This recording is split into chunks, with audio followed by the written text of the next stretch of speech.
Mr. Jerry Vaval. What's going on, bloody? JTG What up, what up, what up, what up, what up? is welcome the audience to another episode of Giant Fundamentals, the podcast dedicated to empowering men by tackling the vital issues of mental health. With that being said, how's your mind? How's your heart? How's your body? What is your giant gratitude this week? Mine, feeling at ease, heart feeling full, body feeling rested. My giant gratitude will be just growth, just Mhm. growth. And I'm just grateful for myself for loving growth. Um, there was um there was a conversation that we were having through voice note early this week. And I was telling you about myself. I was like, yeah, I noticed that I will do X, Y, and Z, whatever. Like noticing some good parts of myself. And in that split second in that moment, I was like, wow, I speak positively about myself now. I'm seeing the characteristics of myself that make me proud of myself. I never used to do that. I was like, whoa, that's growth. And if you understand the power of words and the energy behind them, depending on how you speak to yourself, would all determine how you view reality, how you view yourself.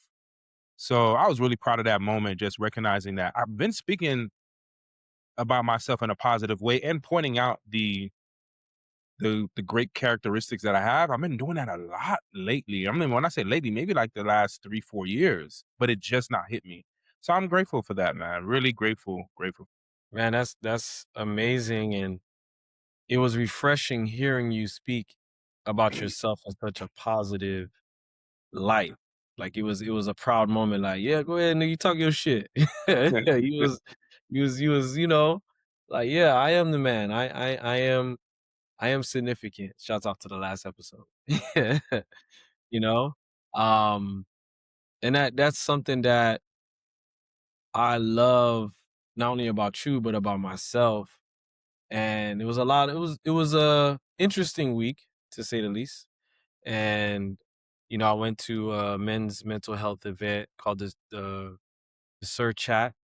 Good friend Talea, she did an event for men. They do it every year in June, but we're talking to see if we could do it at least once every quarter to kind of get the men more comfortable. My therapist was actually there, talking Jean Carlo. You know what We I gotta mean? get it one day, but this dude, I don't know where he be at. Yeah, he just be busy. He was like, he even said when you hit him up, he was sleeping. He was so tired, he got a newborn, so he's always running. Newborn no more. That boy like 2 years old. Or unless No, he got another baby. He yeah, got 3 week 3 kids. old. No, he got a 3 week old. The baby's 3 Oh, weeks. oh, damn, he got Yeah, yeah, another. yeah. He said Oh, he's done. He says 2, he's done. I said, yeah, I said that one day. So you were I ended up with, you were sabotaged yeah, I was. Ended up with 4. and being naive. You know, when you say you're young and full of cum, right? Um, so, my mind definitely feels clear. My body feels rejuvenated, 2 weeks consistently in the gym, feeling really good. Man, it's so important to do some sort of exercise for your mental health. It it really helps. We hear it all the time, but it's not when you really just like, yo, this thing, it really helps. Um Absolutely. One, no, I can't even. It's like when I work out. It's like when I take a couple of days I don't work out because maybe I'll take the most is probably like 3, maybe 4 days. Mm, Yeah, yeah, but I didn't work out. Maybe like without doing a walk or going to the gym or playing basketball. But when I get a good workout in, I'm like, I feel the difference. Like it's crazy. It feels really good. yeah, man. And I just naturally want to get back on it, want to make it part of my lifestyle. And I was like, oh yeah, I'm also going to be turning 40 in January. So it would be great to have at least a 2 or a 4 pack by then.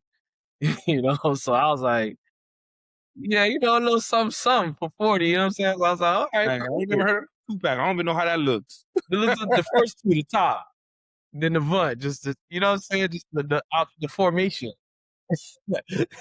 Sexy, not sexy, sexy, you know? So, yeah, my heart definitely feels full, full of love.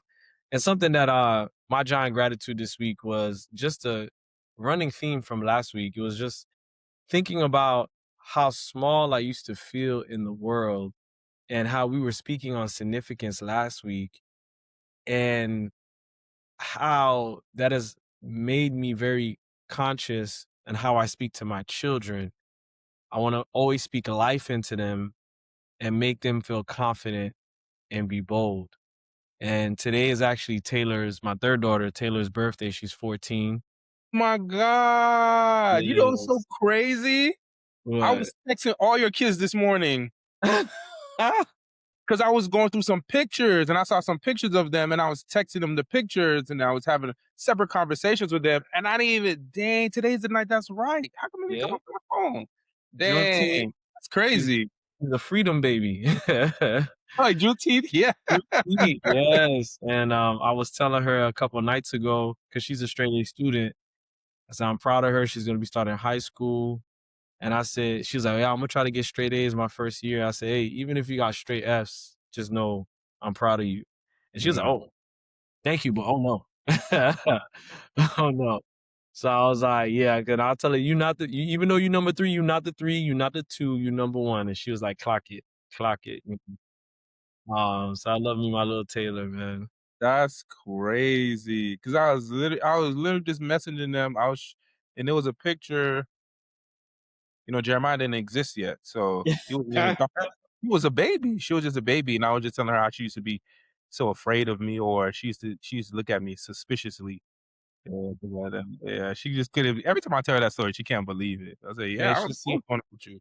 you should see her smile now. She took off her braces, so beautiful. Yeah, I feel like how much she had braces for? That was fast.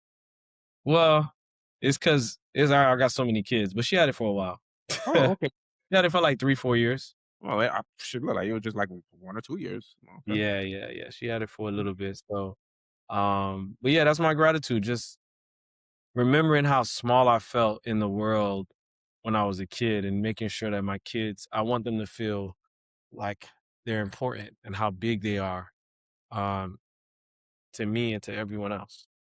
Yeah, that's as you're saying that, I'm reflecting on when I was a kid too. I definitely felt small, even though physically I was never small, but I definitely felt small inwardly. It's like you just naturally have this spirit and this energy of shrinking. Mhm, And it makes sense because if you look at our parents in that generation, they well, they did say a lot of nasty things. mhm, But like the thing you'd be having those little Haitian memes on social media, mhm. and like when you see the threads or the comments of everybody talking about it, it's like, yo, everybody was being talked to like this?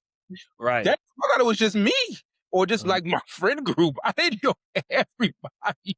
I'm like, yo, but those it's not even the words that's being said. It's really the energy. Like Yes. they talk to you with such vitriol. It's like like Mhm. like you're nothing. Like you're like scum on the bottom of the shoe. And we Ex can laugh about it now, but those things really impact your self-esteem for sure. And there's some people that's still impacted by that for sure. 100%. We definitely gonna get into it, since this episode is gonna be our Father's Day episode. Um, that's why I wanted our Eminem, our mental health music, to be a song that really stood out to me. It's called Daddy's Girl Interlude by Lotto. Okay. And I'm basically gonna read to you. It's a very short song. I'm gonna read to you the lyrics, and I definitely want to hear your thoughts. It says, feel like you left me a map that led me nowhere, and I've been trying to adapt. But I've been bumping into dead ends and roads that always collapse. It ain't right the way I rely on my nigga to fill in the gaps. And you probably thinking I could wipe my tears away with a stack, huh?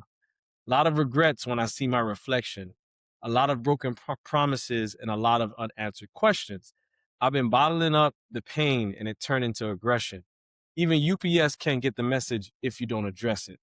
I don't even know how to express it. My protector left me with no protection and started this profession and made that I'm sorry, and started this profession and mad that I'm progressing. Well, my blessings ain't your blessings. You confuse love with transgression, and that shit is so depressing. Hmm. When they alive, but you grieving. Pride aside, I always wonder why my last name was Stevens. Instead of trying to get some closure, I was trying to get even. But I'm looking at this shit so different now, you wouldn't even believe it. Hope you ain't thinking I still think my mama perfect either. I took the cape off and seen y'all as just my conceivers. To this day, I'd rather play fair than lose to win by cheating. I got my own on the way now, and I can't wait to teach 'em. Ooh, boy, that thing was loaded. When you I listened to it yesterday morning when I was on a walk, I was like, "Whoa, she had some words in that thing, heavy." Yeah. What did you think? What was your thoughts on it? Like, what stood out to you? The in the very beginning, the line that says, "It ain't right the way I rely on a nigga to fill in the gaps," and you're probably thinking that I could wipe my tears away with a stack. Mhm. That right there, it speaks to how women have this tendency, of course, not all of them, I'm not gonna just generalize, but you see it a lot where they want a man that could provide 100%. They think, "Okay, if I can get a man that provide 100%, no 50-50, then I'm be good. I can go on the trips. I can buy what I want when I want to buy it. I could do whatever I want to do when I want to do it. I'm going to feel great." But how Mhm. many times have, just between us, we've met women who've been in relationships like that, but Yep. yet it still felt as empty as ever? So A this lot. notion that if a man can provide for me financially and he could provide everything for me and I can have the high end lifestyle that I want, then I'm going to feel happy. Then I'm going to feel fulfilled. You're not, because if you already have daddy issues, if there's already a void there, if you already have abandonment, emotional neglect issues, there's nothing on the outside that's going to help you fill that void. It's just not going to happen. And then another part at the end, towards Mhm. the end, um, where she says, "Hope you ain't thinking I still think my mama perfect either. I took Mm. cape off and seen y'all as just my conceivers." So Mhm. this is a woman who has really processed her childhood and has gone through the grief, and she's probably still grieving. Mhm. But you can see there's a progression there. Why? Because her her view of her childhood in relation to how she sees her mom and her dad has shifted. Mhm. Because normally, most of the time, and this is one of the biggest fears that a lot of men have when they are no longer in the home. See, okay, you see, you about to get me started so early, but yeah, okay. This is the issue that a lot of men have when they're no longer in the home. Right. You've experienced it, and I work with men like this every single day without fail, at least one man. That Mhm. the mom will look like the savior, the children will gravitate towards the mom, Mhm. and as the dad, you're gonna be pushed out, you're gonna look like the villain. And there are a lot of men who do experience that because they're not they don't have children with women who are emotionally intelligent enough Mhm. not to paint their children's father in a bad light. And that's the only reason I really respect Lala Anthony, because she could have just trash Mellow, but she made sure that she did it, and because she was prioritizing her relationship with with Mellow and their son. Yeah. Yeah, that paid off big time. Big time. Not a lot of women, contrary to popular belief, not a lot of women can compartmentalize and make the main thing, which is the emotional health of the child. And you can see here, she did some processing because she recognized that, oh, wow, yeah, maybe when I was younger, I saw my mom as the hero. Maybe when I was younger, I saw my mom as the victim. Maybe when I was younger, I saw my mom as my champion. But as I've gotten older, I see you 2 as the same. And it's like, damn, that's real. So those are the 2 things that really stuck out to me in that song. To add to your point, and because I'm going through that situation now, as fathers, I know how tough it is when your ex, your baby mama, the mother of your children is making it difficult for you to be a father. Mm, I will say, never give up because the kids do see certain things and mm, they will give you a fair chance. You just mm. don't know when it's going to be. You just don't know So when if it's you give up too easily or make an excuse and say, "Oh, your mom always tried to keep me away," Yeah. Yeah. they gonna be like, "Nah, bruh." Yep. And the part of the song that really stuck out was when she said, "My protector left me with no protection and started this profession and mad that I'm progressing. But my blessings ain't your blessings." Right? Because it starts to show me like, oh, now I'm winning and you trying to be LeBron daddy. You know what I'm saying? And you confusing love with transgression, and that shit is so depressing. And that's why I say don't give up because you will get that fair chance. And that really stuck out to me when she was like, "Yo, I see who you really are. All that other shit was excuses." Yeah. That was good. Yeah, definitely. And that leads us into our main topic, Father's Day. So what I did was I wrote a letter to my father, right? And it's real, raw, and uncut. you know, Definitely, I know some people who listen to this podcast might reach out to me because it's gonna be they might relate to it. They might feel like it's hate. They might feel a lot of different things. I'm not gonna say too much. I'm gonna just read the letter and then I'm gonna let you therapize my situation. So, dear Poppy, although I love and respect you, I'm writing this letter from a place of disappointment. When I was younger, I used to despise the fact that you were my father. For a long time, I felt it was unfair for a genuine, kind hearted kid like me should have a cold, brute father like you. You were so hard on me that I never realized how emotionally distant my mother was.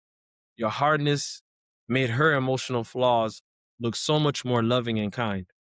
I felt like I lost out on a lot of love growing up, which sometimes made me hard with my own children. There are specific events I remember you beating me for, really for no real reason. Even my sister recalls the times that I got beat for just doing things normal kids do, or situations that were out of my control, and times you beat me when what I really needed was your love and protection. For a long time, I hated you and yet still loved you. Maybe because of my belief in God and family, or because of how my mother's love covered me, or because I just felt like I had to.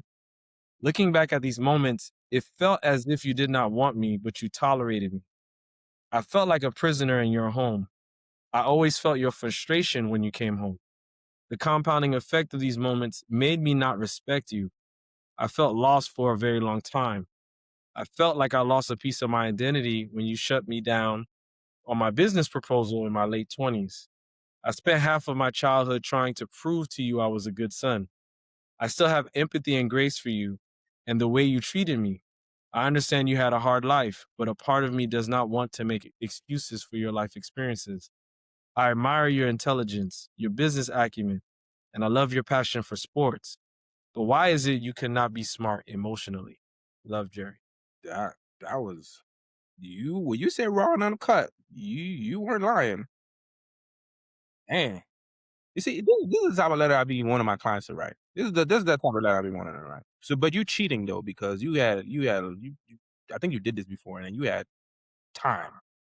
Well, the one I wrote before was a lot more raw. Yeah. I made this good. I made this okay for TV. But no, I hear what I hear more than anything is a kid that is speaking his truth.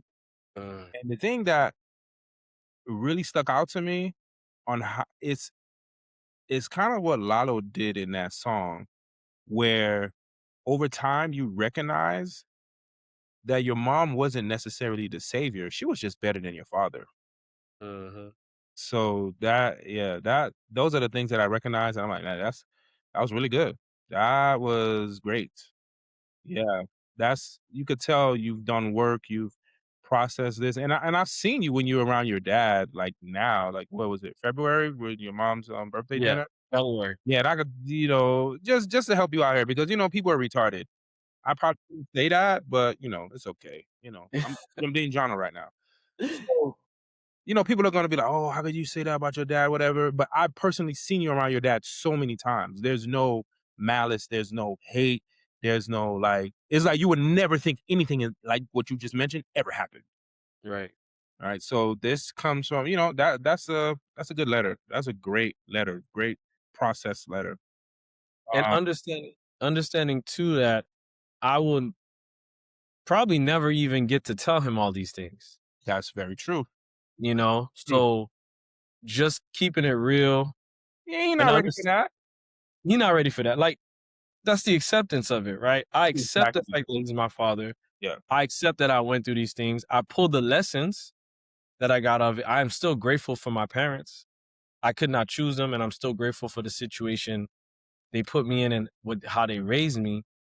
But understanding that there's still truth there Yeah, that I have bro. to That's reveal. your story, that's your reality. I remember I told someone this. I was having, I was, like, at odds with somebody, the conflict, and I Yes. expressed to them, I say, "Look, you can't tell me how I experience you, and I can't tell you how you experience me. Like, you can't do that." Because sometimes when we're in conflict, you're trying to tell somebody, "Oh, no, but I did this and I did that." Yeah, you did do those things, but the way I experienced you and the way they made me feel was this, and you can't take that away from me. And we don't recognize that's what people always do because when there's, for example, you said, "Oh, yeah, there may be some people that's gonna call me after this and say this and that." Guys, do not call this man. Okay? Because you cannot there's no possible way you can tell somebody, "Oh, this this is how you feeling right now," or how you saw that, or how you experienced that. That's not true. How you gonna tell somebody their experience? Do you agree? Well, you probably don't agree, but at the end of the day, it's still not your experience. Like what they say, two things can be true at the same time. Yeah, two things can be true, but there's only one truth in this situation is this is how you experience your parents. No one can tell you how you experience your parents. Your siblings can't tell you how you experience them, even though you guys grew up in the same house. Yeah, you can make excuses. Yeah, you can say, yeah, he been through this. Yes, and you put that in a letter too. Yes, we're not going to take that away. But the reality is, this is how I experience my. That's So it. when you said that you wish your clients could write a letter like that, what is your intent for them being or writing this letter? Like, what do you want them to feel? What are you trying to pull out of them? Honesty. That's really because sometimes I make people write it over, and I'm like, yeah, you're intellectualizing it, and you're giving them too many excuses. And the reason why people do this is because they don't want to cast a bad light on their parents. And you don't recognize that because you're looking at it from that framework, because you're looking at it as I'm talking bad about my parents, that's actually going to keep you stuck where you are. Yeah. Because it's not about casting a bad light on your parents. It's about giving your inner child a voice. Because when you were a kid, did you ever think about casting a bad light? Oh, I'm not gonna think this, or I'm not gonna say this because I don't want to cast a bad light on my parents. No, you're not thinking that. Your brain is not developed that way. You're just going to express how you feel within that experience with your parents. And But then when get we're that support. older, that's when it changes. We start to rationalize, and then when we know a little bit more information about the things they had to go through, it makes sense. And yeah, that's fine, but you can't put the cart before the horse. You have to grieve the parents that you wish you had. You have to grieve the childhood that you wish you had. And then you can move forward and say, okay, I get why they did X, Y, and Z. Does that absolve them from how you experience them? No, it is a part of the story, but it can't be the thing to make you suppress and make you be in denial about how they made you feel. Yeah, it was very introspective for me because even me writing it and knowing that my kids may have a letter for like this for me, and Mm, me trying to control the narrative, like, no, I did everything and it's like, no, but that's their truth, that's their experience. And something you said this week, I want you to expound on it on the podcast is like you I mentioned, Lotto mentioned, my mom wasn't absolved. I realized later, like, oh, she's just as bad as you. She just was better at certain little things that I didn't know as a kid. Because I was so focused on how hard you were on me. And yeah. you mentioned about somehow women get the badge of higher emotional intelligence because of their what? Well, a lot of times is because they are softer than the father, but they're compliant to what the father does in that generation, In that generation. right? But overall, what I was saying to you earlier was a lot of times women are automatically labeled more emotionally intelligent than men, but they're not. Mhm, They just have they just been given the right in society to express how they feel. And the feminine energy is more emotional. It flows. So they're not even gonna think. They're just gonna say how they feel. And don't get an educated woman.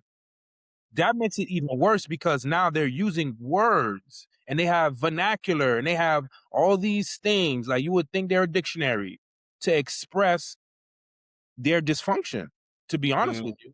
And because men, a lot of times, we're not as educated as women. We are not as emotionally grounded as women could be or perceived to be. We just automatically get stuck mhm, and we freeze and we don't know what to say. And we what we call that? We shut down mhm, and then we bottle and we brew within ourselves because we don't know how to communicate what we're feeling. But all I know, and nobody's gonna tell me anything opposite. All I know, I have a client that his wife left with the kids and he didn't know where they went for 2 years. He couldn't find them. I know that doesn't sound like emotional intelligence to me. All I mm, know, I have clients that their wives are saying, "Yeah, I don't want to be with you anymore because you can't provide the trips, you can't provide the big house, you can't." But the nigga busting his ass every fucking day. mhm, Lights still on, water still running, clothes on backs, people still eating. They do little things like that, so on and so forth. But yet she's leaving him because of that. That's not emotional intelligence to me. Man, I could mm, go on and on and on. But this is what I'll say too. This is one of the reasons why I wanted to do this podcast mhm, because men need to have a voice. And that's what I do. I teach men how to have a voice, how to not just understand where their girl or their wives are coming from, but to not shrink and not self-abandon in those conversations, to get comfortable with expressing yourself emotionally because we haven't been given the tools.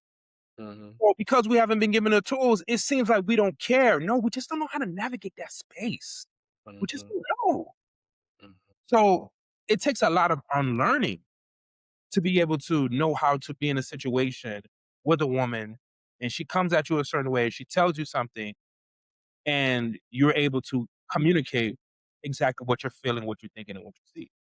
Something at the men's event that stood out to me was I actually asked them a question about relationships and something they brought up that was very interesting that I didn't know. I I should have known, but I didn't think about it is, and you probably experienced this, 90% of the time, if a man's in therapy, at least from the surface, is because his girlfriend or his wife wanted him to go to therapy, right? And however they come, they come. What they notice is once the man starts doing the work and he starts to heal, he then realizes like, oh, maybe this is not the person I should be with, or somehow he kind of surpasses the woman that wanted him to go to therapy because she wanted him to go to therapy to be a certain type of man, Yeah. but she's not actually doing the work herself to be. Not that woman. Yeah, you know, I have a couple that I just started working with, doing Mhm. premarital counseling with them. And I told them this. I said, "Hey, what do we say or what do you hear are the things that break up marriages? You tell me. What do you normally hear?" Infidelity, Yep. money, Money. Yep. Finances. finances, and I don't know what's the third thing. Communication. Communication. Yeah, there you go. Communication will be another one. Okay. Yeah. So those three things. And I told them, you know what? Throw all that out the window. Those are not the things that break a marriage. Mm, What we don't recognize is the thing that breaks a marriage are insecurities. mm, See, we call it baggage, but it's insecurities.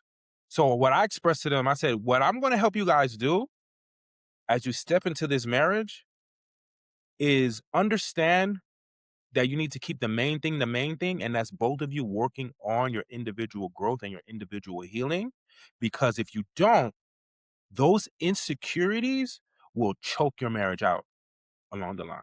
If you really think about it, think about relationships that you had in the past, your previous marriage, if you think about other people's relationships, just really look at it. Insecurities are the things that really breaks people's marriages. yeah. I would say that even for my marriage, our insecurities played off each other. Exactly. And that's normally what happens. That's normally what happens. Yep. So the young lady was like, "Man, I hear what you're saying, but I never heard that before." That it's kind of like I said, "Yeah, I know. You're Mm, not gonna hear that because people are not recognizing what the real issue is."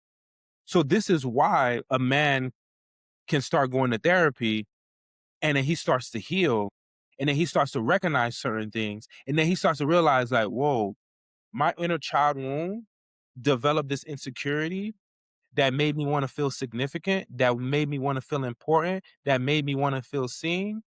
So I became a savior. And I mhm, found a woman who was rooted in victimhood in order for me to save. So now that I'm in therapy, I'm shedding that savior complex and identity. So mhm. what purpose would that woman have in my life now? So if she's not doing the work, what do you think is going to happen? Yeah, it's just gonna. Yeah, that's exactly what's gonna happen. So this is why you would you say like over time, a man is doing the work and then he starts to realize like, wait, nigga, you got problems too. That's be happening for you like yeah. And this is why I never pin couple situations. I never pin marital situations on one person. That is the most dangerous thing to do. Is never one person. It's a dynamic that both of you have contributed to that will take both of you doing your part to weed out the insecurities to shift that dynamic. And that's never an easy thing. It's more than possible, but it's just not easy. So when I see a man is just in therapy and because the wife sent him, I already know what time it is. And she's not in therapy. And I also do see the reverse. I see that a lot too, where women are coming to therapy and the man is not in therapy, and then she has a difficult choice to make, like, yeah. Or they come, or a woman would come to therapy on the man's behalf. It's like, Yeah, girl, you ain't nothing I'm gonna tell you to make him change. Like, you gotta do this for you. right. So yeah.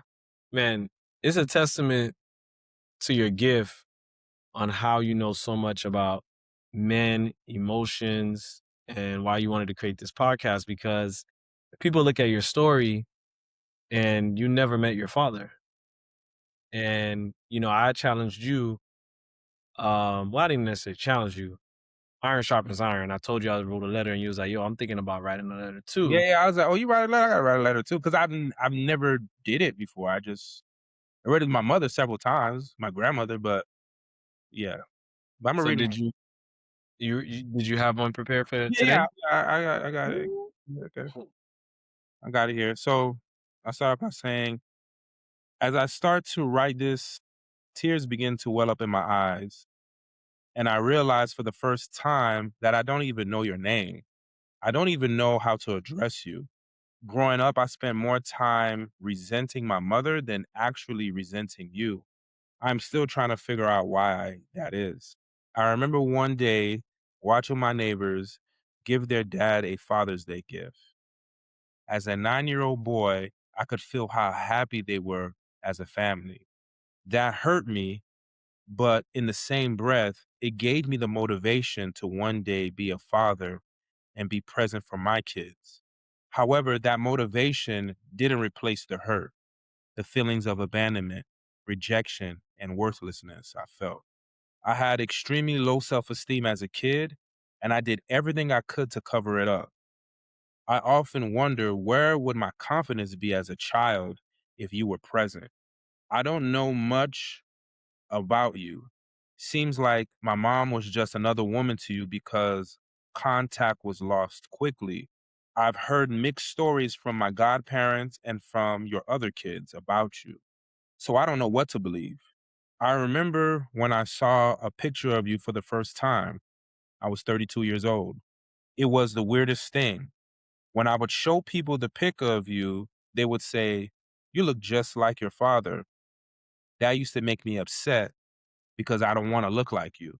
It's because I don't want to look like the man who wasn't there for me. You hurt me because you were absent.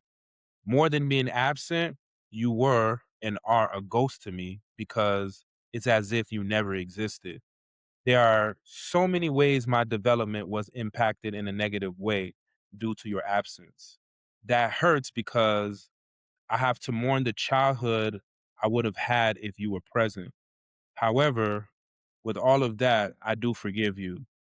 I am a father myself, and even though I do not know the circumstances of you not being in my life, I do know what it feels like to not want to be there, to want to run and hide, to doubt myself, wondering, can I really do this fatherhood thing? And though I make the decision to be an unmovable figure in my kids' lives daily, I do not for one moment see myself better than you. You are me and I am you. And I am making the decision for the both of us to stay and be present for my children. I do not know you, but as a man, I know there are challenges you face that you didn't know how to navigate. It's not easy being a man at all, but I am thankful I can make the best decisions possible for both of us. You brought me into this world, and for that, I not only forgive you, but I love you, your son. Eh, man. Got me there, boy. Yeah, that's deep that you could feel all those things for somebody that's not even that was a myth to you until I remember the day you saw the picture and he was like, "Man, this nigga's actually real." Yeah. And even then, it didn't feel real. Mm, And it still doesn't feel real. I was just with a friend yesterday and I was showing him the picture. Well, we were talking. He was like, "What do you look more like, your mom or your dad?" And I was like, "I don't think I look more like my mom." And I was like, "Oh, but I do have a picture of my dad." And I showed them the picture of my dad. And they were like, "Oh, no, you look like your dad." He said, "But then again, I don't know. Haven't seen a picture of your mom, whatever." I was like, "Okay." I didn't have a picture of her. So I text one of my sisters. I text Mika yeah. and I said, "Yo, send me a picture of Lala." That's what we called my mom. And I showed the person picture, my friend the picture. And they were like, "Yeah, I can kind of see your mom and you, but you look like your dad." And in that moment, I was like, felt weird. I was like, so that happened. So that's what kind of impacted this letter too, Mm, conversation. And I'm like thinking back to when I've showed other people the picture of him and people be like, "Oh, wow, you look just like your dad."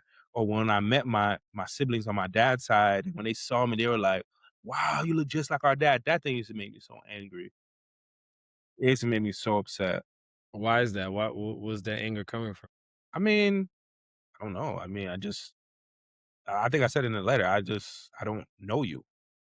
So Mm, I don't wanna look like somebody I don't know. I mean, but, that's irrational because he is my father, right? But my emotionally, I'm like, "Yeah, I don't wanna look like that nigga, dog. Like, what the hell?" you know? So, Said the same thing about my father too, trust me. mm, yeah. So yeah, that was a good for me to actually write that. I think I'm gonna do a series where I'm just writing more to him Mm, because he passed away, so I'm never gonna be able to actually tell him.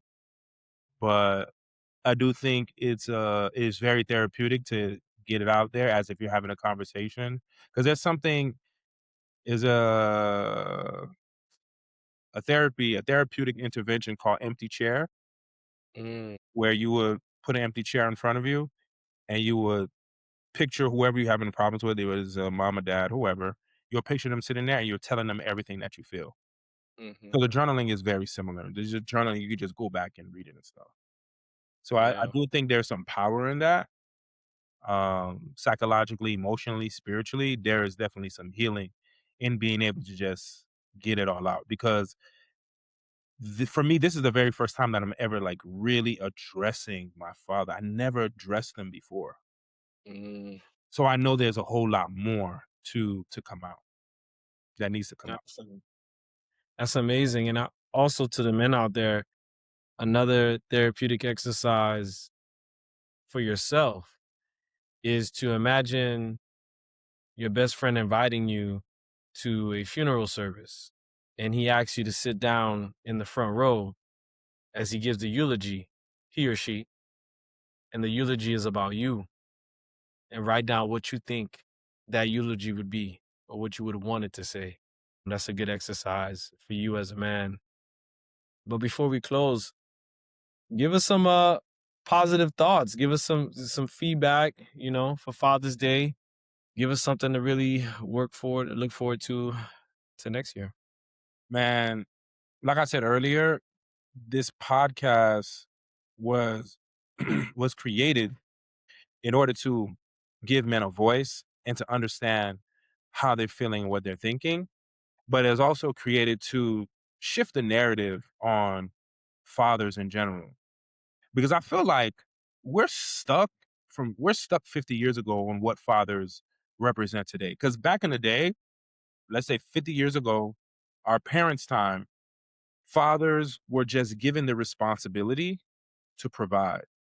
Make sure the lights stay on, make sure everyone eats, make sure have a home, roof over our head, clothes on our backs.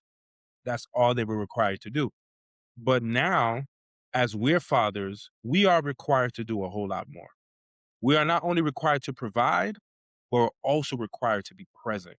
And the stats show that 1,000,000%. That what is it? Fathers today spend roughly 3 times more time with their children than fathers did in the 1960s. In the 1960s, fathers spend about 25 minutes a day with their children. Today, millennial men and Gen Z men, 75 minutes per day with their kids. So we've literally tripled the amount of time that we spend on our kids compared to previous fathers.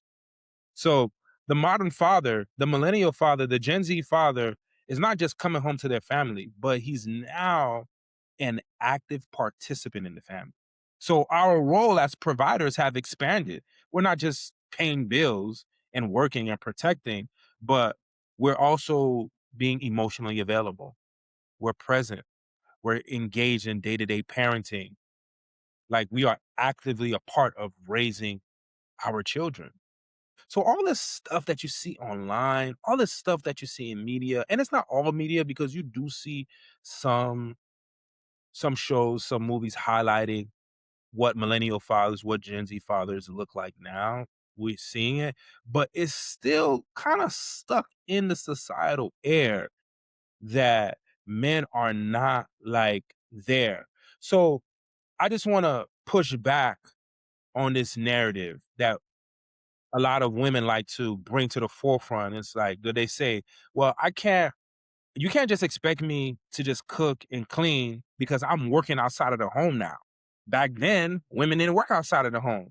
So yeah, they can cook and they can clean, they can have a meal ready. I can't do all of that. And yes, you're absolutely 100% correct. That's why I don't believe in gender roles. I believe, hey, what's your strengths? You do those. What's my strength? I'll do them. But in the same breath and in the same line, As men, we're not just coming home and just kicking up our feet and not doing anything. The majority of us, a good portion of us, are cooking, we're cleaning, we're putting the kids to bed, we're taking them showers, we're doing laundry. So we got to be fair on both sides. We're doing these things too. Like there's one stat that I saw. In it says that in 1982, 43% of fathers reported never changing a diaper. Today, only 3% of fathers report never changing a diaper. Wow. These are statistics. Like, so again, like, I just want to applaud our men, our fathers. Regardless of what's being said, we have elevated our game as millennial men, big time. Are we perfect? By no stretch of the imagination. But what I do know is I have men that are fighting for 50-50 custody for their kids. That's what I see. That's what I experience on my day-to-day. Like that's what I'm saying. I have men who are crying, who are nervous, who are anxious that the mother of their children will try to do something so that they can't see their kids, so that they can't impact their kids and have it. Now, I'm talking about statistics, but I'm also talking about personal experience as a therapist. It's a common theme. It's not a one-off situation. Along with that, millennial fathers are more likely to see fatherhood as a part of their identity, Yep. whereas many older generations just define themselves through their work and what they did. But today's fathers, we define ourselves through our family as well. And it says Yep. that 50%, oh, I'm sorry, 57% of millennial fathers say that fatherhood is a part of their core identity. Wow. Fathers are doing more childcare and more housework, like I mentioned before, compared to 50 years ago. Literally, fathers have tripled their childcare involvement. And how do I know this? Because all I know, when my first child was born, I stayed home with her. I was a dad. I know when one of your kids were born, you stayed home with them. That's I know I could list off several men just in our small circle that have stayed home with their kid. Yeah. You definitely got me excited. I think we need to create a diaper hall of fame. Come on, first ballot. We was on that. Record breaking time. Just Bro. wow. Yeah. So you see, this whole thing that fathers are like, I'm not even gonna say fathers, like men ain't shit, this and that, whatever, whatever. Man, we need to stop that. Maybe the man that you got with, and I'm speaking to women who be pushing that out there. Maybe the man that you got with, okay, maybe that's him. I'm sorry for you. But to cast this general net on men and fathers as if we are not present, as if we don't want to be present, maybe we don't want to do it your way, but we're there. So for all the criticism that men receive today, there's literally just one area where the data is clear. Fathers are showing up more than they have in the past generations. We're changing diapers. We're going to parent teacher conferences. We are coaching teams. We are talking about emotions and we're breaking generational cycles. Now, are we perfect? No. But one thing I'm proud about this generation of fathers is that we are proving that masculinity and nurturing were never opposites. With that being said, bro, I love you. I love you too, bro. Until we pod again. Mhm.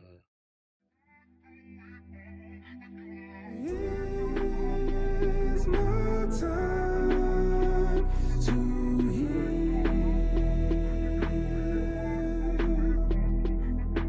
On my path to feel.